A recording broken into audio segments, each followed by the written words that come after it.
Bismillahirrahmanirrahim.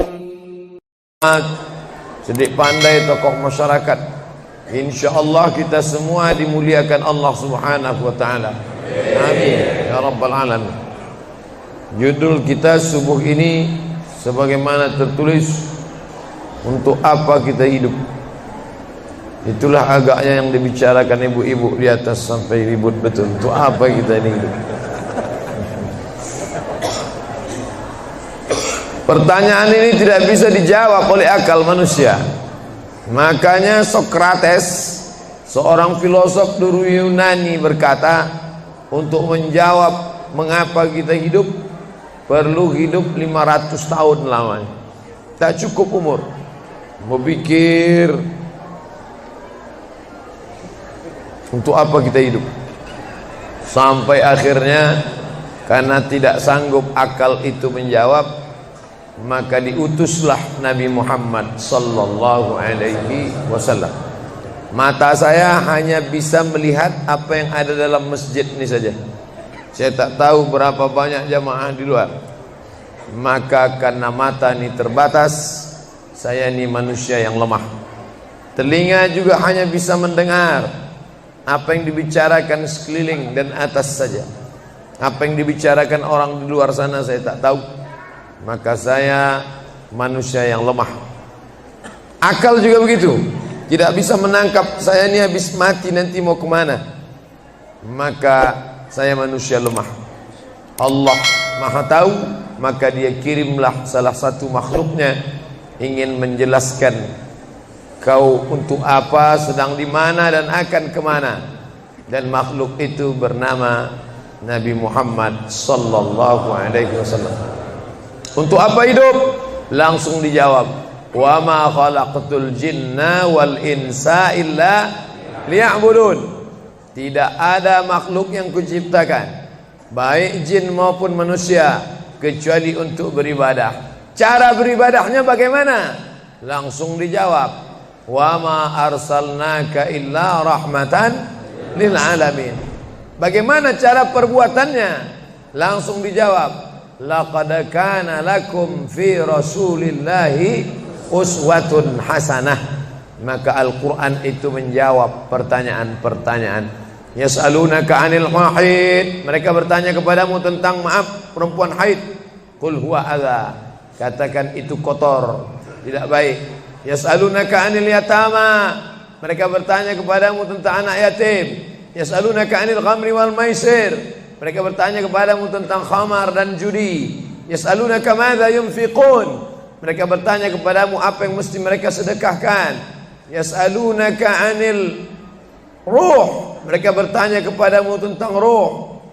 Qulir ruhu min amri rabbi, katakan ruh urusan Allah Subhanahu wa taala. Wa ma utitum minal ilmi illa qalila, tidaklah kamu diberi pengetahuan tentang itu melainkan hanya sedikit saja. Jadi Al-Quran menjawab berbagai pertanyaan yang tak dapat dijawab oleh survei, tak dapat dijawab oleh lembaga penelitian riset. Dia menjawab apa yang tak bisa dijawab akal manusia. Pepatah Melayu berkata, kalau galah panjang sejengkal, jangan laut hendak diduga. Galah artinya bambu. Orang kalau naik rakit, bambu mesti ditanamkan ke dalam sungai. Kalau panjangnya cuma sejengkal, jangan laut hendak diduga. Itulah orang yang terlalu memaksakan akalnya, akhirnya ngomong sendiri dan senyum sendiri. Akhir puncak daripada akal adalah ngomong sendiri, senyum sendiri. Angkot lewat pun dia senyum. Na'udzubillah. Oleh sebab itu kita yang sangat rendah, hina ini mengaku lemah. Aku berserah kepada Engkau ya Allah. Berserah itu bahasa Arabnya istislam. Makanya kita ini tadi mengaku di hadapan Allah hanifan musliman. Aku condong kepada kebenaran, musliman, dan aku hanya berserah diri kepada Engkau ya Allah ya Rabbal Alamin. Makanya apa kata Allah kita ikut. Padahal ini akhir pekan, weekend, maunya santai, tapi kita ikut apa kata Allah Subhanahu wa taala. Bangun subuh ikut.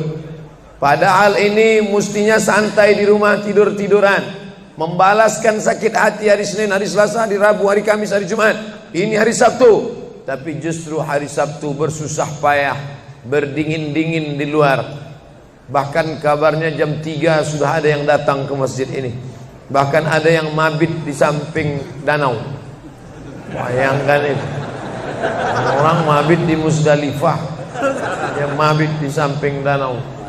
Oleh sebab itu maka ini apa yang membuat makhluk ini bisa begini?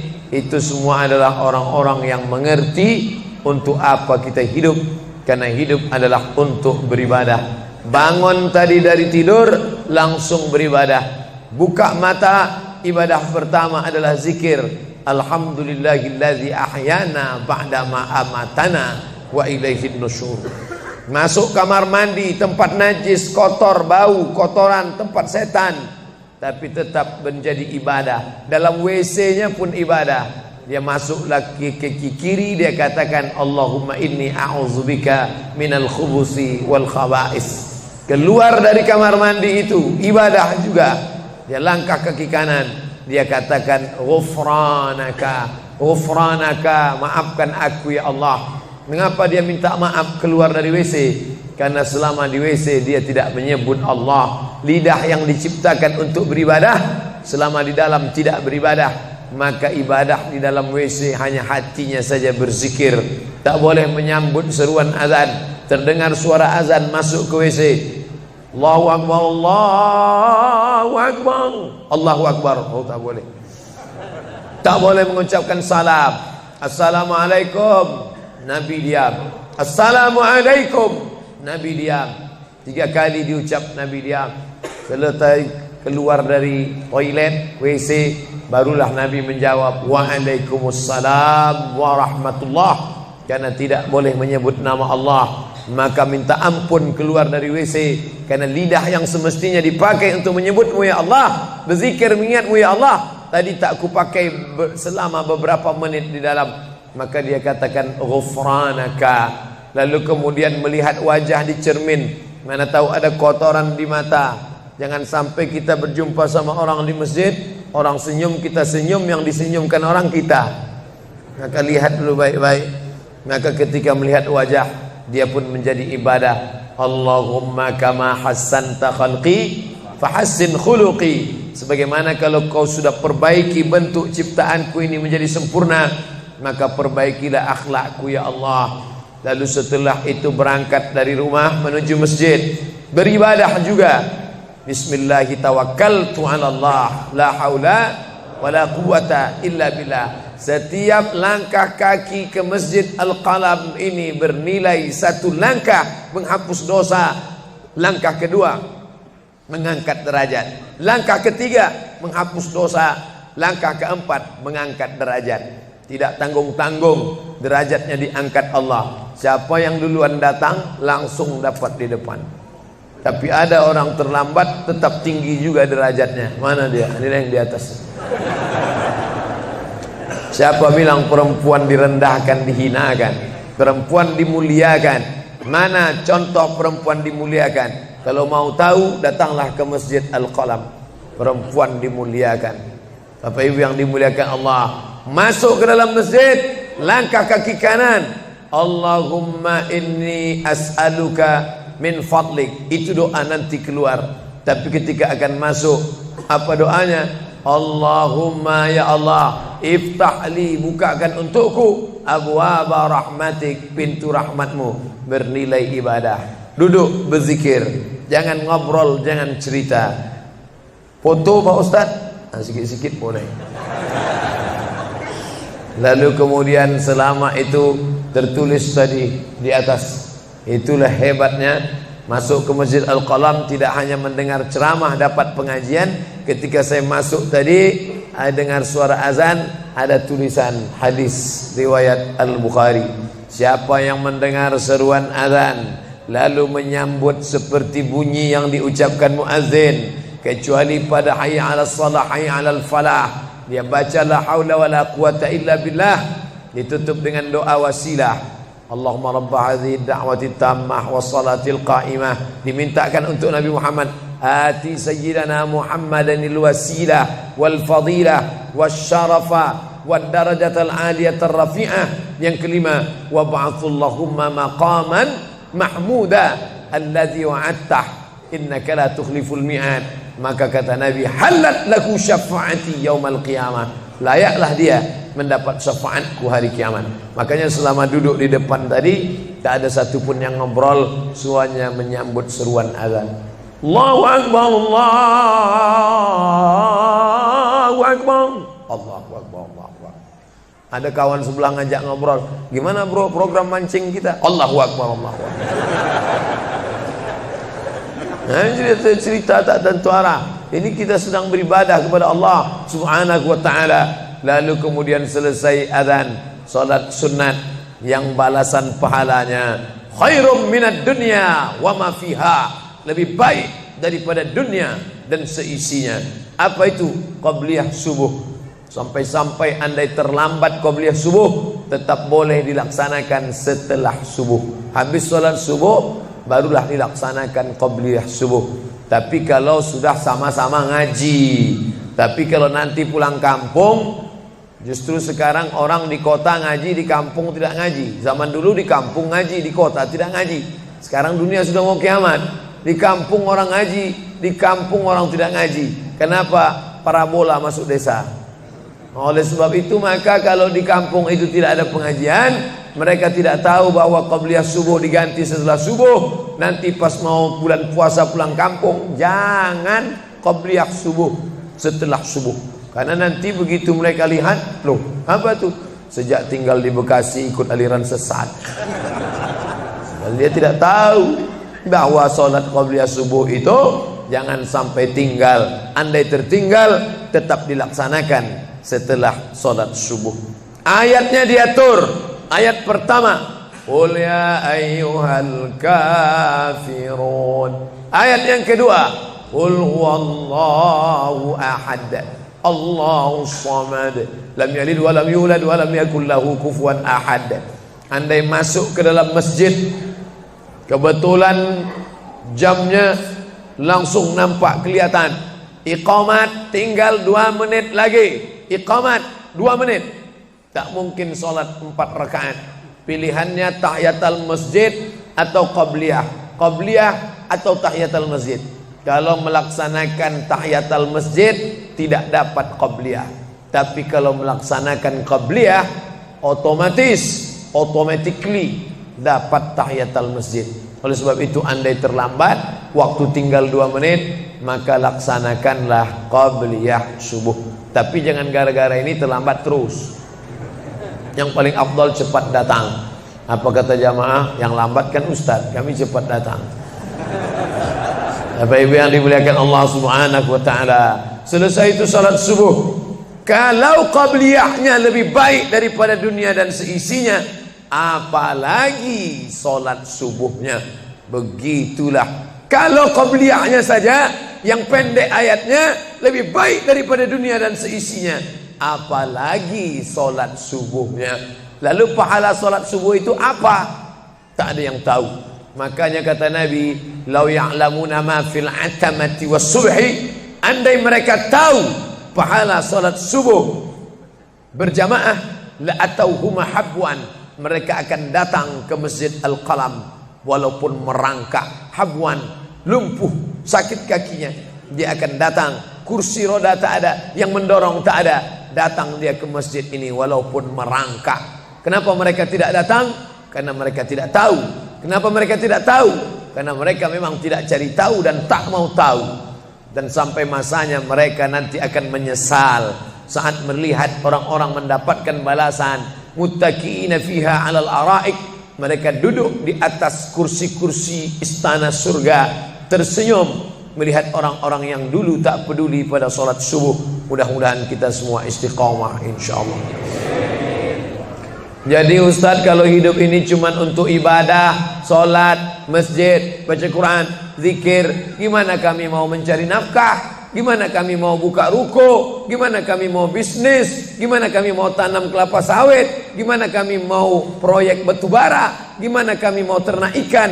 Ini mesti difahami bahwa ibadah itu dibagi dua. Satu namanya ibadah mahdhah, pure, original, murni, tidak bercampur dengan apa-apa. Yang satu lagi tidak ibadah tapi bernilai ibadah. Nah, ini mesti dipahami. Bapak yang masuk kantor dari jam 8 pagi sampai jam 4 sore itu ibadah. Karena kalau itu tidak ibadah, habislah waktu kita. Makanya yang bekerja niatkan ibadah. Sehingga kalau istrinya nanya, "Mas kok lama pulang?" Ibadah nih, Mas. Tapi jangan gara-gara ini di kantor itu ibadah, lalu ketika azan di masjid kantor berkumandang, hayya 'alas shalah, dia terus ngetik, "Mas, ayo ke masjid." Enggak, ini pun juga ibadah. Kau ibadah aja ke sana, aku ibadah di sini. Itu juga enggak benar. Karena ibadah itu dibagi dua. Satu yang murni, pure, tidak bercampur dengan apapun, namanya ibadah mahdhah. Salat, baca Quran, zikir, iktikaf. Tapi ada satu lagi tidak ibadah, tapi kalau diniatkan dia bernilai ibadah. Termasuk ibu-ibu yang hamil 9 bulan 10 hari itu ibadah. Kalaulah 9 bulan 10 hari itu tidak ibadah, betapa tidak adilnya Allah. Masa kita yang duduk-duduk di masjid dapat pahala ibadah, dia yang muntahnya, yang ngidamnya tak dapat ibadah. Tadi malam begitu sampai di airport langsung SMS masuk, "Ustadz keluar dari pintu berapa? Ini ada perempuan ngidam mau ketemu." Saya keluar dari pintu 4, kami sudah standby di pintu 4. Lantai berapa? Lantai paling atas. Oke, sampai di sana lihat perempuan tidak pakai jilbab, pakai celana jeans. Saya udah mau marah. Ini kenapa? "Mohon maaf Pak Ustadz, non muslim." Astagfirullah. Rupanya non muslim hamil ngidam mau jumpa Ustadz Somad. Mudah-mudahan anaknya jadi anak soleh. Biasa. Allahu Akbar. Bernilai ibadah. Lalu yang dapat pahala dari itu siapa? Dari mana ibu-ibu hamil muda itu tahu saya? Kenal saya di mana? Padahal dia dari Jawa, saya dari Sumatera. Ternyata ada orang beribadah yang tidak kita sangka ibadah. Tidak ada rukun, tidak ada syarat, tidak ada wajib, tidak ada sunat, tidak ada makruh, tidak ada mubah. Apa ibadahnya? Ya ini, merekam ceramah ini. Merekam ceramah ini ibadah. Memoto itu ibadah. Bayangkan resiko tukang foto. Saya sampai sekarang tukang foto itu resikonya. Nanti setelah tua matanya gini.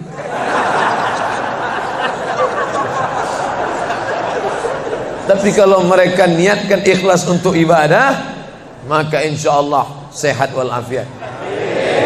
Ini sampai sekarang yang banyak moto-moto ustadz itu mana ada matanya tetap aja sehat. Kenapa? Karena diniatkannya untuk ibadah. Hidup ini kalau berniat ibadah tidak ada capeknya, tidak ada lelahnya. Kenapa? Karena mengharapkan balasan dari Allah. Ilahi anta maksudi wa ridhaka matlubi. Yang kumaksud hanya Engkau ya Allah, dan ridhamu lah yang kucari. Suatu ketika saya sampai di sebuah kabupaten kota, saya tanya ke Pak Bupati, "Pak, ya, kenapa Bapak buat pengajian untuk PNS hari Kamis pagi? Pagi Kamis buat pengajian tabligh akbar. Apa manfaatnya menurut Bapak sebagai pimpinan daerah?" Ternyata Ustadz Somad, kami sudah coba formula macam-macam untuk PNS ini. Pertama kami undang motivator dari Jakarta. Akhirnya di gedung hotel dengan biaya mahal. Lalu kemudian dengan infocus, suara menggelegar. Semangat, semangat, semangat. Keluar dari situ lesu. Motivatornya pulang, pegawai letoy. Akhirnya kami buat undang tentara dengan bapak polisi, baris berbaris, siap, siap. Pak polisi pulang, nggak siap lagi. Ternyata yang disentuh paling mantap bukan fisiknya, bukan matanya, bukan pakai infokus, bukan pakai suara menggelegar, tapi yang disentuh adalah hati. Dan satu yang bisa menyentuh hati itu adalah agama. Itulah makanya ibu bapak coba nanti kalau mau buat praktek, buat satu kota buat satu lagi kotak. Ada 2 kotak. Kotak ini buat voucher, namanya sumbangan. Kotak ini buat juga voucher, tulisannya sodakoh. Lihat mana yang paling banyak diambil umat Islam, sumbangan apa sodakoh? Sodakoh, padahal nilainya sama. Sumbangan 100.000, sodakoh 100.000. Bapak ibu silakan ambil untuk anak yatim fakir miskin kita. Pasti voucher yang paling banyak diambil adalah sodakoh. Kenapa? Karena mereka menganggap sumbangan tak ada pahalanya, karena bukan bahasa Arab. Apa dia? Sumbangan.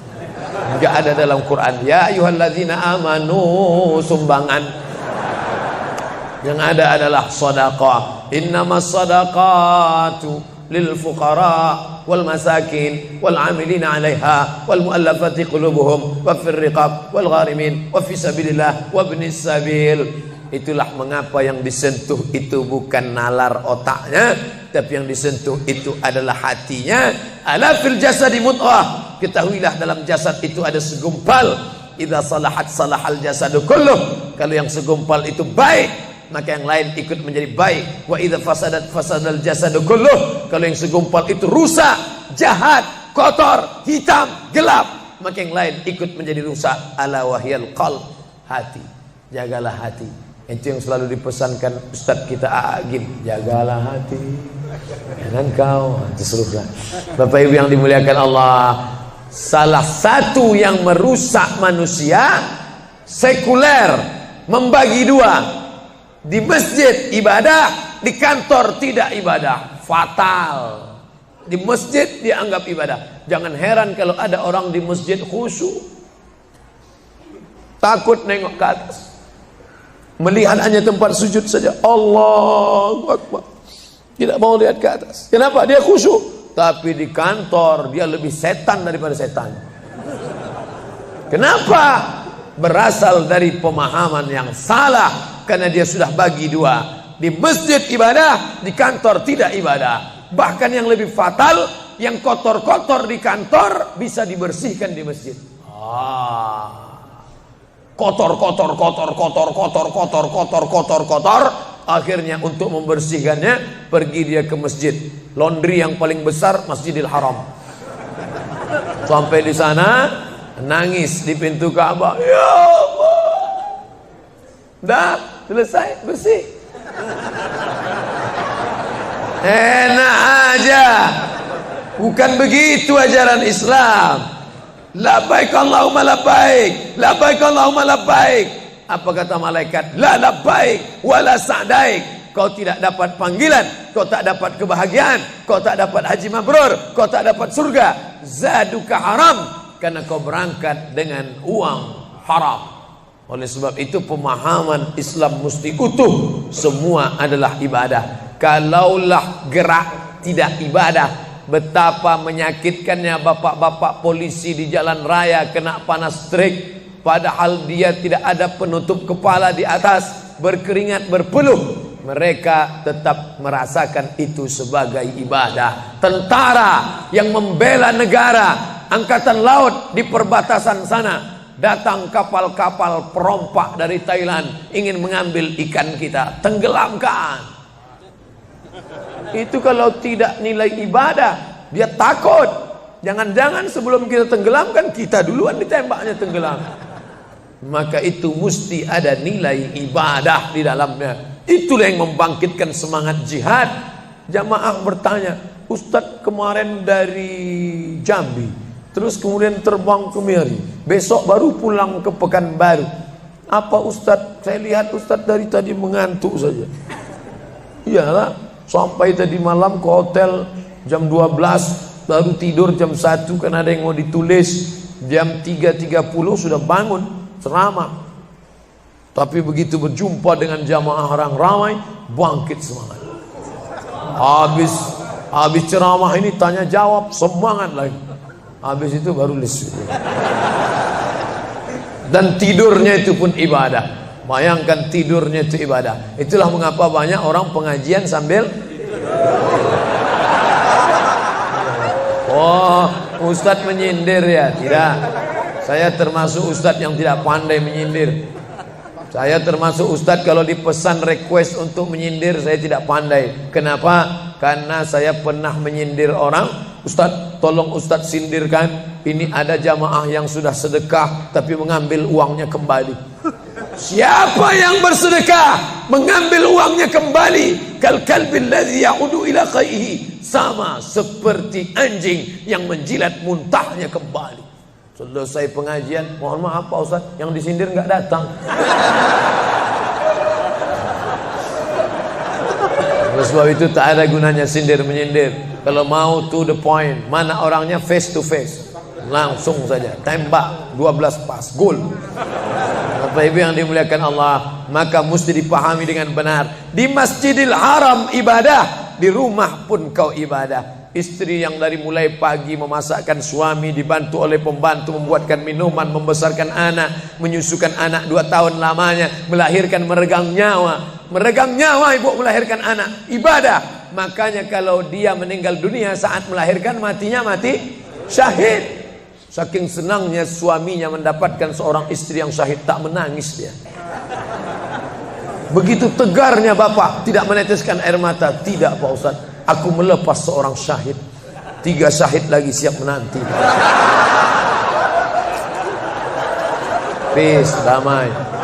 Biasanya ibu-ibu kalau bawa cerita ini, kalau gini pulang aja lah kita kan. Nah, bercanda, serius sekali.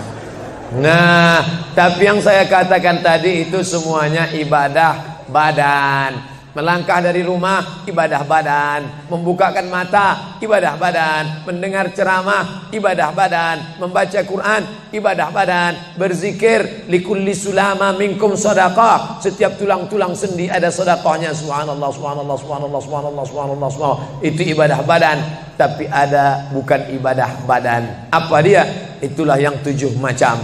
Zakat, wakaf, infak, sedekah, wasiat, hibah, ghanimah. Nah, itu ibadah harta. Mana yang lebih banyak? Ibadah harta apa ibadah badan? Ibadah badan. Kalau ibadah harta tak banyak. Zakat, wakaf, infak, sedekah, wasiat, hibah, ghanimah, rampasan perang. Tapi kalau ibadah badan, setiap gerak adalah ibadah. Makanya kita mesti bergerak. Likulli harakah barakah. Setiap ada gerak pasti ada berkah. Makanya tak boleh tidak bergerak. Air sumur kalau tidak ditimba, air itu akan busuk, butek, warnanya pun tidak ada seperti minyak di atas. Mata air mesti terus berganti. Darah harus tetap mengalir, jantung harus tetap berdetak. Makanya jangan pernah kosong dari aktivitas. Fa iza farata fansab. Selesai dari satu ibadah, pindah ibadah lain. Selesai ibadah tegak, pindah ibadah ruku. Habis ibadah ruku, pindah ibadah tegak. Habis ibadah tegak, pindah ibadah sujud. Habis ibadah sujud, pindah antara 2 sujud. Selesai sudah salat, lalu kemudian puasa. Selesai puasa, lalu kemudian berzakat. Selesai zakat, lalu kemudian mengitari Ka'bah. Subhanallah walhamdulillah wa la ilaha illallah wallahu akbar. Selesai itu melontar jumrah. Selesai itu menggunting rambut. Selesai itu berzikir. Tidak pernah kosong. Sampai kapan? Sampai malaikat maut mencabut nyawa dan ucapan terakhir yang keluar dari mulut adalah la ilaha illallah. Itulah jawaban tentang pertanyaan untuk apa kita hidup di dunia. Nanti kalau ada anak, ibu, bapak, tetangga, kawan, sahabat, andai tolan bertanya, untuk apa kita ini hidup? Tak usah jawab, putarkan aja videonya. Itulah enaknya zaman sekarang. Kalau dulu mesti diingat. Saya dulu pulang sholat Jumat, mak saya manggil, sini, ya mak, ceritakan apa isi khutbah khotib tadi di masjid. Gini. Itulah awal saya ceramah. Jadi saya paham mengapa saya menjadi ceramah sekarang. Dan saya tidak pernah merasa menceramahi bapak ibu. Saya tidak pernah merasa mengguru-gurui. Saya hanya seperti seorang anak sedang bercerita pada ibunya saja. Tadi mak, kata khotib itu begini. Anak sekarang enggak. Apa kata khotib tadi? Ini MP3-nya mak. Bapak ibu yang dimuliakan Allah subhanahu wa ta'ala, ibu yang mendidik anak-anak ibu, ibadahnya luar biasa. Itulah mengapa ibu lebih tinggi derajatnya daripada laki-laki. Ilzam rijlaiha, kau urus tapak kakinya, fatammal jannah, kau dapati surga di sana. Di bawah tapak kakinya surga, al-jannatu surga, tahta di bawah aqdam kaki al-ummahat, ibu-ibu. Kenapa begitu? Karena ibadah dia yang luar biasa, tidak bisa dilakukan oleh laki-laki. Salat kita bisa, puasa kita bisa, tawaf kita bisa, sa'i kita bisa, melontar jumrah kita bisa, tahallul kita bisa. Tapi ada yang kita tak bisa. Apa dia? Mengandung kita tak bisa. Siapa yang mau coba mengandung, keluar dari sini, ambil bola voli, ikat di perut. Melahirkan kita tak bisa. Siapa yang ingin coba melahirkan, keluar dari sini, telanlah jeruk bulat-bulat. Habis itu keluarkan bulat-bulat. Menyusukan kita tak bisa. Dan itu ibadah, tapi bukan ibadah mahdha. Dia tidak selevel dengan sholat, zakat, puasa, haji. Tapi ibadah ini berkualitas. Ibadah badan sudah, ibadah harta sudah. Ada ibadah yang terakhir, yang ketiga. Kalau ibadah badan berkeringat, lelah, capek. Ibadah harta, duit habis. Tapi ada ibadah satu lagi, tak nampak di mata. Apa dia? Ibadah hati. Itulah dia ikhlas. Orang yang ikhlas tak tampak. Ikhlas, ridha, qanaah, tawakal, zikir, muhasabah, muraqabah, tazkiyatun nafs, mensucikan hati dari penyakit hati, riya, sum'ah, takbur, sombong, hasad, busuk hati. Itu ibadah. Kenapa begitu? Disitulah letak adilnya Allah. Man bana masjidan, siapa yang bangun masjid, banallah mislahu baitan fil jannah, dibangunkan Allah untuknya satu istana di dalam surga. Bapak ibu yang ikut membangun masjid ini, mudah-mudahan diberikan Allah Ta'ala balasan melimpah ruah. Kami nggak bisa Pak Ustaz, jangankan bangun masjid, buat rumah kami aja kami nggak bisa. Allah Maha Adil. Kalau kau tidak bisa dengan ibadah harta, maka engkau dengan ibadah tangan. Apa dia? Ikut gotong royong masjid. Nampak ada pembangunan masjid, ikut ngecornya, pasangnya, tapi dengan syarat menyelesaikan masalah. Jangan buat masalah. Man shalla isnatai asyarata rakaah, siapa yang salat 12 rakaat fil yaumi wal lailah, sehari semalam, bunyalahu bihinna baitun fil jannah, dibangunkan untuknya satu istana di dalam surga. Sama macam orang yang bangun masjid, salat 12 rakaat. Kamu bisa bangun masjid? Bisa. Bagus. Kamu? Saya nggak bisa. Amal saya apa? Tenang, ada amal. Allah Maha Adil. Salat 12 rakaat. 2 rakaat sebelum subuh, 4 rakaat sebelum zuhur, 2 rakaat setelah zuhur, 2 rakaat setelah maghrib, 2 rakaat setelah isya. 12 rakaat. Saya nggak bisa Pak Ustadz, sedang terbaring di rumah sakit, kaki sakit, kepala sakit, hati sakit, jantung sakit. Stop, jangan lanjutkan. Aku tak sampai hati mendengar penderitaan. Jadi amal saya apa Pak Ustadz? Ada satu amalmu. Apa dia? Ridha, menerima takdir Allah Subhanahu wa ta'ala. Sakit Pak? Tidak. Kenapa? Sakitku hilangkan, hatiku ridha. Man lam yasbir bi balai, siapa yang tak sabar dengan bala ujianku, walam yarda bi qada'i, yang tak ridha dengan takdirku, falyatlub radban siwaya, carilah Tuhan selain aku. Kau sabar, kau ridha menerima itu. Apa balasannya? Lebih hebat daripada balasan orang yang bangun masjid, lebih besar daripada balasan 12 rakaat salat. Innama yuwaffas sabiruna ajrahum bighairi hisab. Orang yang sabar itu balasannya bighairi hisab, tak dapat dihitung, tak dapat dikira, unlimited. Begitulah Allah Maha Adil. Untuk apa kita hidup? Hidup untuk beribadah. Ibadah apa yang kita lakukan? Ibadah badan, ibadah harta, ibadah hati. Yang sudah melaksanakan tiga-tiganya, alhamdulillah. Yang baru melaksanakan satu, tambah. Yang satu pun belum, innalillah.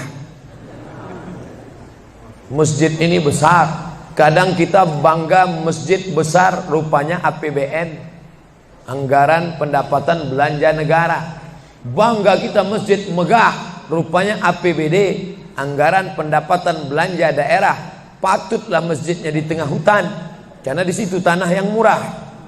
Akhirnya pemukiman masyarakat jauh, masjid di tengah jalan, masjid di tengah perjalanan luar kota, jauh dari pemukiman masyarakat. Masuk kita ke dalam, tai kambing yang ada di dalam. Tapi masjid ini megah, mewah, 2 lantai, lengkap dengan kubah yang besar. Ini swadaya masyarakat. Saya tahu ini dari mana? Jamaahnya cerita. Kalau tidak, mana saya tahu. Ini masjid ini asli swadaya Pak Ustaz. Lama membangunnya Pak? Enggak lama, sebentar saja. Sebentar saja, sekejap langsung terkumpul 7,6 miliar uang. 7,6 M. Itu kalau dibelikan cendol berenang gitu. Bayangkan itu. Bisa terkumpul masyarakat. Padahal ibadah yang paling berat, ibadah harta inilah. Banyak orang kalau diajak iktikaf, banyak. Ayo kita iktikaf, ramai. Ayo kita zikir ke Az-Zikra, ramai. Jangan lupa besok zikir ke Az-Zikra hari Ahad pertama, sekaligus acara live Damai Indonesiaku TV One bersama Ustadz Abdul Somad LC. Tapi ada ibadah yang berat. Apa dia? Ibadah harta. Banyak orang ketika diajak muhasabah zikir malam, ya Allah, banyak dosa kami ya Allah, tapi dia susah menangis, meneteskan air mata. Tapi begitu lewat kota infak, memang menangis. Tak sampai hati melihat Bung Karno keluar dari dompet. Lewat kotak sodako infak, lama membuka dompet mencari Patimura. Nauzubillah. Mudah-mudahan kita tak termasuk golongan yang bakhil ini. Kenapa? Karena setan selalu asyaitan, setan ya'idukumul faqra, membisikkan kepakiran. Jangan beri, jangan beri, jangan beri, nanti kau susah, nanti anak kau tak makan, nanti kau dikeluarkan kerja, kau makan apa, nanti kau mau beli rumah, nanti kau mau beli tanah, nanti kau mau beli mobil, nanti kau mau beli cincin, nanti kau mau beli kamera, nanti kau mau ganti HP, uangmu tak ada. Setan selalu berbisik-bisik. Lawan setan itu. Qul a'udzu binnas, malikin nas, ilahin nas, min syarril waswasil khannas, alladzi yuwaswisu fi sudurin nas, minal jinnati wan nas. Hanya saja kalau yang berbisik itu setan, kita baca ayat kursi, insya Allah dia kabur. Ini yang berbisik ini kawan kita. Kita bacakan ayat kursi, hafal pula dia dari kita lagi. Tapi tak apa-apa, tetap aja bacakan. Allahu la ilaha illa huwal hayyul qayyum, la ta'khudhuhu sinatun wa la naum. Hembuskan ke wajahnya. Bapak Ibu yang dimuliakan Allah, setelah ibadah 3 ini kita lakukan, ibadah badan sudah, sholat subuh sampai melimpah ruah ke belakang. Saya dengar suara hati tadi, lapor, tenda sudah penuh, sudah melimpah ke jalan. Masya Allah. Ibadah harta sudah 7,6 M. Ibadah hati sudah, sabar, ridha, qanaah, tawakal. Tapi jangan lupa, datang merusak yang 3 ini, perkelahian, merusak ukhuwah Islamiyah. Masjid yang besar kalau sudah kelahi di dalamnya, tinggal kelahi, tak lagi ada persatuan. Masuk masjid bukan baca doa pintu masuk masjid, malah masuk masjid ngelihat kira-kira dia di mana ya. Oh dia di sana, gua di sini lah. Oh di sini, dia di sini. Sampai akhirnya satu hari terlambat, lupa ngelihat. Allahu Akbar, rupanya dia di samping. Jangan kelahi. Wa'tasimu bihablillah, berpegang teguhlah dengan tali Allah. Tali Allah itu apa? Al-Quran dan Sunnah. Apalagi ulama, nggak ngerti Quran, nggak ngerti Sunnah, tanya ulama. Al-ulama warasatul anbiya. Wa'tasimu bihablillah, berpegang teguh dengan tali Allah. Wala tafarraqu, jangan berpecah belah. Coba lihat bunyi ayatnya. Andai ayat itu sampai bihablillah titik sudah cukup. Berpegang teguhlah dengan cara tali Allah, cukup. Mengapa ujungnya tetap ditutup wala tafarraqu, jangan berpecah belah? Karena banyak orang yang sudah baca Quran, sudah sholat, sudah puasa sunat, tapi hatinya pecah bercabang. Galah patah boleh disambung, kaca retak boleh direkat, hati rusak kemana obat akan dicari. Oleh sebab itu kalau ada fitnah-fitnah, tabayun, klarifikasi. Jangan su'uzan. Ijtanibu katsiran minaz-zan. Kepengurusan, masyarakat, jamaah, sayang kebersamaan rusak. Gara-gara apa? Gara-gara nila setitik rusak susu sebelanga. Gara-gara api di dalam skam, ada kulit padi bertimbun, di dalamnya itu ada setitik api, tiba-tiba api menyala, akhirnya semua menjadi abu, dan abu dihembus angin, tak berkesan sama sekali. Hilang 3 ibadah. Ibadah badan hilang, ibadah harta hilang, ibadah hati hilang. Gara-gara apa? Berkelahi. Ingat, setan tak pernah berhenti. Inna syaitan, setan ya isa an ya'budahul musallun. Setan kalau sudah melihat orang sholat, dia tidak lagi goda mereka untuk menyembah, sembahlah aku, sembahlah aku, sembahlah aku, sembahlah aku. Tidak. Tapi apa yang dia lakukan? Walakin fit tahrish, menanamkan permusuhan ke dalam hati orang yang sholat. Kejaga ini, jangan kita bertengkar gara-gara masalah khilafiyah. Saya kalau jadi imam di masjid dekat rumah saya jadi imam, saya baca kunut. Dan imam-imam dekat rumah saya itu saya pesan harus baca kunut, karena saya berpegang mazhab Syafi'i. Tapi ketika sholat di Masjid Al-Qalam, saya tidak tahu jamaah di sini pakai kunut apa tidak. Saya tidak ingin merusak kebiasaan mereka. Mana tahu mereka ikut mazhab Hambali, mana tahu mereka Muhammadiyah, saya tidak tahu. Maka ketika diminta jadi imam, Ustaz jadi imam, batuk. Saya tak mau merusak, biarlah imam tetap saja. Rupanya imam di Masjid Al-Qalam tidak baca kunut, ya saya tetap ikut sholat. Apakah perlu saya ulang sholat saya? Tidak, sholat saya sah. Karena apapun ormasmu, apapun mazhabmu, mau NU, mau Muhammadiyah, mau Perti, mau Persis, mau Al-Irsyad, mau Jamaah Tabligh, mau FPI, mau mazhab Hanafi, mazhab Maliki, mazhab Syafi'i, mazhab Hambali, semuanya sepakat sholat subuh itu wajib. Jadi yang wajib aja kita laksanakan. Adapun perbedaan teknisnya, yang satu pakai usolli, yang satu nggak pakai usolli, yang satu ngangkat tangannya ke telinga, yang satu ngangkat tangannya ke bahu, yang satu bismillahnya jahar, yang satu bismillahnya sir, yang satu ayatnya panjang, yang satu ayatnya pendek, yang satu pas mau turun sujud tangan duluan, yang satu lutut duluan, yang satu duduknya tapak kakinya duduk di tapak kaki kiri, yang satu duduknya langsung pantatnya ke lantai, yang satu telunjuknya ngangkat sekali, yang satu berkali-kali. Itu masalah teknis simple sederhana. Ada masalah yang lebih besar. Apa masalah kita yang lebih besar? Membeli tanah baru untuk buat sekolah Islam, membeli tanah baru, ruko baru untuk buat apa? 212 mat. Kita mat, orang Islam belanja di warung Islam. Alangkah indahnya, selesai acara sholat subuh bersama, pengajian bersama, selesai itu belanja beras minyak goreng bersama. Serbu, sehingga bangkitlah ekonomi umat. Berapa pegawai bisa ditampung bekerja? Langsung membeli beras ke tempat-tempat tanaman masyarakat, sehingga mereka tidak menjadi korban rentenir. Musim menanam diulur, kasih pinjaman pupuk, pinjaman tanah. Masa musim manen ditarik, mereka menjadi korban rentenir lintah darat. Disedot darah mereka sampai kering dan mati. Kita selamatkan dengan apa?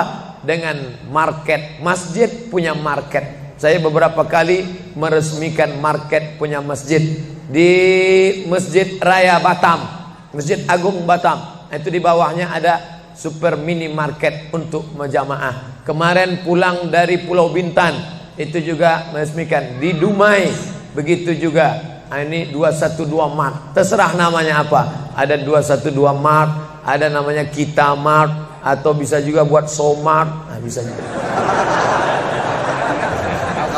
Bapak Ibu yang dimuliakan Allah Subhanahu wa taala, maka visi misi kita ke depan, jauh melihat ke depan. Kami harus punya pusat perbelanjaan komunitas muslim, kami harus punya komplek perumahan muslim. Nah, ini semua yang akan menyelamatkan kita. Kalau sudah begitu, maka mengertilah untuk apa kita hidup, dan setelah itu kita pun mati dalam keadaan tenang. Baru anak kita bisa berkata, mari kita antar jenazah almarhum Abdul Somad menuju tempat peristirahatan terakhir. Karena memang benar-benar istirahat. Tapi berapa banyak orang tidak istirahat? Karena amal badan tak ada, amal harta tak ada, amal hati tak ada, tak pernah memikirkan masjid, tak pernah memikirkan umat, tak pernah memikirkan belanja umat, tak pernah memikirkan pendidikan anak-anak umat. Akhirnya mati yang layak untuk dia. Mari kita antar dia menuju azab pertama, akan menyusul azab-azab berikutnya. Na'udzubillah. Itulah yang dapat saya sampaikan subuh ini, lebih kurang 50 menit. Mudah-mudahan ada manfaatnya. تنحى يا حزن واهجر فؤادا